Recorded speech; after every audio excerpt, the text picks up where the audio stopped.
చూస్తున్నా కానీ ఎప్పుడైతే ప్రభాస్ గారి ఎంట్రీ స్టార్ట్ అవుతుందో అక్కడే సినిమా మొదలయ్యింది, అక్కడే రియల్ స్టోరీ మొదలయ్యింది అనే ఫీలింగ్ నాకు అనిపించింది. అక్కడి నుంచి ఆ స్క్రీన్స్లో ఉన్న ఏ యాక్టర్ అయితే ఉన్నారో ప్రతి ఒక్కరి యాక్టింగ్ కానీ వాయిస్ ఓవర్స్ కానీ ఇక్కడ చూపించే విజువల్స్ కానీ చాలా బాగా అనిపిస్తుంది.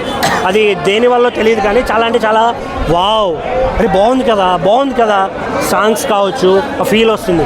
ఫస్ట్ హాఫ్లో ఉన్న సాంగ్స్ కావచ్చు, వాళ్ళ డ్రెస్సింగ్స్ కావచ్చు, చాలా డిఫరెంట్గా ఉంటుంది. అరే ఎందుకురా ఎంత ఓవర్ చేస్తున్నారు వీళ్ళు అనే ఫీలింగ్ ఖచ్చితంగా వస్తుంది థియేటర్లో చూసే ఆడియన్స్కి.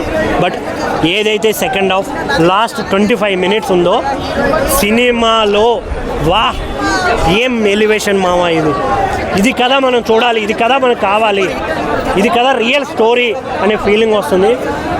థియేటర్లో బయటకు వచ్చే ప్రతి క్షణం గుండె చప్పుడు కూడా శివయ్య అని ఖచ్చితంగా అనిపిస్తుంది భయ్య.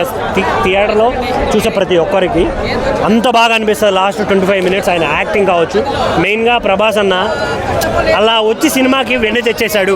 ఇంకా సినిమా చూడాలి ప్రభాస్ అన్న కోసం అనుకున్నా, బట్ చివరికి విష్ణన్న యాక్టింగ్ కూడా చాలా నచ్చేసింది నాకు. చాలా బాగా అనిపిస్తుంది. మోహన్ బాబు గారి డైలాగ్ వర్షన్స్ కానీ చాలా బాగా అనిపిస్తుంది. ఓవరాల్గా సినిమా చూసుకుంటే పర్లేదు అని నా ఫీలింగ్. ఆ ఫస్ట్ హాఫ్ లేకుండా